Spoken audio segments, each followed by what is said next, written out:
Okay, welcome back, and delighted to have in the studio with us today Dennis Richardson, and he is a candidate for governor, currently also Representative Dennis Richardson. You've been in the State House how many years? 10 years. 10? Why did I say 14? It just seems like that. Okay. All right. 10 years you've been there, and you've decided to run for governor. You've announced you've been out driving around in your motorhome. Putting a lot of miles on that. Oregon's a big state, isn't it? It is. It's amazing. And the 2nd Congressional District's even bigger. It's bigger than many states. Yeah, it's huge out there. How's the campaign going? Campaign's been going very well. You know, I prepared for this by being in the legislature. Right. My second term, I was elected unanimously by the Republicans and the Democrats as Speaker Pro Tem. And then in 2011, when we had a 30-30 split in the House, I was named by my caucus as co-chair of Ways and Means. Right. And that's when we had such a great budget experience, because we balanced a tough budget without raising taxes, without substantially raising fees, without additional debt. I mean, we really were able to rein things in and have an ending balance that really has helped the current biennium. And from that, you've given the title as kind of the budget hawk. I mean, if there's anybody that understands the budget, you do. Well, it's something I've spent countless hours on.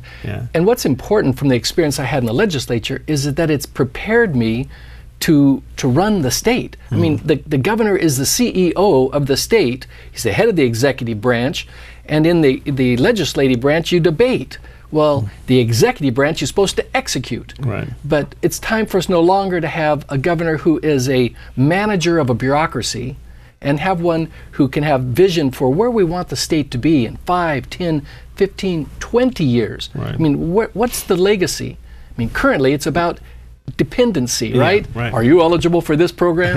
Can you qualify for more food stamps? There's 100,000 more Oregonians receiving food stamps now than there were 3 years ago. Wow. And we're going to sign another 250,000 Oregonians onto Medicaid in the next 2 years, plus this fiasco for Cover Oregon. I mean, they were planning on signing up between 100 and 200,000 Oregonians at just in months after the opening, the launch of Cover Oregon, and now they still haven't got a single one that they've been able to sign up online, and they're just rapidly collecting applications and trying to get paperwork through. It's a colossal failure. Oh yeah. Cover Oregon, Obamacare, a colossal failure. We're watching this thing unwind, and all the predictions say that it just gets worse. The taxing, the losing of your doctor, the health plans, and all this, it just continues to get worse.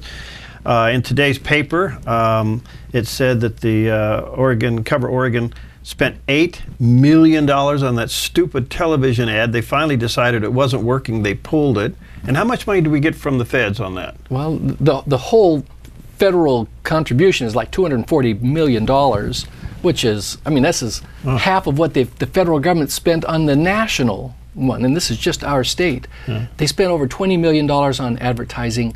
I mean, that's why you see these billboards that say, you know, Oregons live longer. I mean, what is that about? They were just throwing money out the door instead of focusing on the technical work to make sure that when the launch date came, that they could deliver. All right. Governor John Kitzhaber, pretty much his baby, it was the Oregon Health Plan. Obamacare is the president's big legislative victory. And now the Oregon Health Plan has become Cover Oregon, and he decides to run for an unprecedented 4th term. He's got to be vulnerable. No, absolutely. Polling indicates that there's 19% of Oregonians that say he really should win the next, a 4th term, and 24% say absolutely not. He should not have a 4th term. And then there's over 50% that say, let's see who's going to run against him. We have excellent facts. I have 30% name recognition. Before I even announced, I had 29%. Well, that's because you got negative press. Well, no, it's because of the newsletter. Yeah, well, that's true. And if your viewers and listeners do not already subscribe, if they go to DennisRichardson.com and just click on news, yeah, by the way, that is an excellent resource for you. It's an opportunity for us really to have government of the people and by the people. I mean, in the legislature, when I've had an issue coming up that I really didn't know which way to go on because, the arguments are good on both sides, I would do a newsletter explaining the pros and cons and have a survey, and I would get hundreds, sometimes thousands of responses.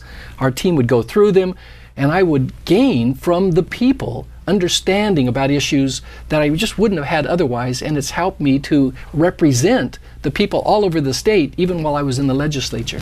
A couple quick things before we run out of time. Jobs, obviously a big thing, and what would you do as governor to help bring some jobs back to the state? Well, the first thing we need to do is realize the government doesn't create jobs. It drains money from the economy. The government needs to first define what is the purpose of state government, and then we need to ask ourselves, what, as we look at each of the programs and each of the agencies that we have, is it leading us toward accomplishing our top priorities? We need to ask the question, if this program did not exist today, would we create it? If the answer is no, then we shouldn't be funding it. We should take the money that would be on something that's outlived its usefulness and focus it on education, on attracting innovators and inventors and entrepreneurs to Oregon, because they're the ones that make the difference. I mean, Perry, 170 years ago, the pioneers came here. I mean, they were 1,000 miles away. They put everything they had into a wagon and they wrote on the side, Oregon or bust. And they started walking west. And they did it because they wanted to give their family a legacy of freedom and opportunity and personal responsibility. And that's what made Oregon a great state. But for the last 20 years, it's been, are you eligible for programs? And isn't it horrible? And what we really need is to get back to this concept, this legacy, and leave it for our kids, that Oregon is a place, a land of the free, where you can prosper based on an environment of growth, and still with respect for our quality of life and the environment. All right, a little bit of campaign strategy. You're heading down, the primary looks fairly, I say simple, nothing's simple, but for the most part you should get through the primary just fine and into the general, but that doesn't mean that you don't need to raise money now. Oh, absolutely. Yeah. We're going to need over $7.5 million. I mean, the last gubernatorial race, we had Chris Dudley, who lost by 22,000 votes, and he spent over $10 million on this. I mean, to buy the media in the Portland market is hugely expensive. So what I'm doing now is I've gone all over the state, and we've had about 350 people that have contributed to the campaign, from $10 to $25,000.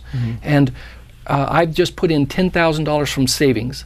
And my wife and I have committed 9.5 years to this, a year and a half to get elected and 8 years in office. I mean, we are all in, and what we need to save our state, to restore our state, is for people, our citizens all over the state, to say, you know what, I'm not going to sit this one out. I'm going to be in as well. I'll go to DennisRichardson.com and click on the donate and give a contribution. A man in Duffer said, I want to help you. I've got your newsletter. I think you'd make a great governor. And so how can I help? And we wrote back and said, how can you help? And he said, well, I'm giving you $10,000 today. And he went onto the website and used a credit card. And he gave us $10,000. And he said, and this is just the beginning, because I love Oregon. I want to save Oregon. I do not want to have to move away because of your tax policy, the shutdown of growth, regulations. What I want is to help save our state, and you can be the person to help make that happen. And so I'm asking Oregonians all over the state, get involved, contribute now, help us to organize this campaign and to expand it and to make it a movement. It's not about a Republican versus Democrat. It's about someone who understands business and economy and the importance of family wage-paying jobs, who understands liberty and freedom and the Constitution, versus failed policies of dependency on federal money. What is the choice? All right, so the website is? It's DennisRichardson.com. DennisRichardson.com. All right, well, it's early, I realize that. We'll see you many times between now and throughout the campaign. One thing you want to leave about what you want to do as governor? Yes. As governor, we will restore our state to the principles that made it great. We will restore liberty and freedom and opportunity. There are people now that are young and innovative. I mean, Phil Knight would have a hard time starting Nike if he was in college today. And we need to change that. We need this atmosphere to be one where we welcome entrepreneurs and innovators, because they create the jobs. we should stop exporting our kids to other states because they can get a job. We need to be exporting more of our products and services to other states and other countries, expanding our gross domestic product with an understanding of the quality of life that we want to retain. These things are possible. They are vital, and we can do this. Are they ever? All right, DennisRichardson.com, and Dennis, we'll see him, like I said, many more times, but let me encourage you, go to the website, check it out, and sign up for his newsletter if you haven't already done that, and look for the motorhome painted with green stuff all over it. You got Dennis Richardson for governor, and trees on it. We went over 3,000 miles all over the state, and we're well received. People feel disenfranchised, and I'm giving them hope that we can have a governor who will represent the entire state and not just the I-5 corridor from Eugene north. Well, there you go. Yeah, okay, good. Thank you, friend. Best to you. All right, we'll be right back.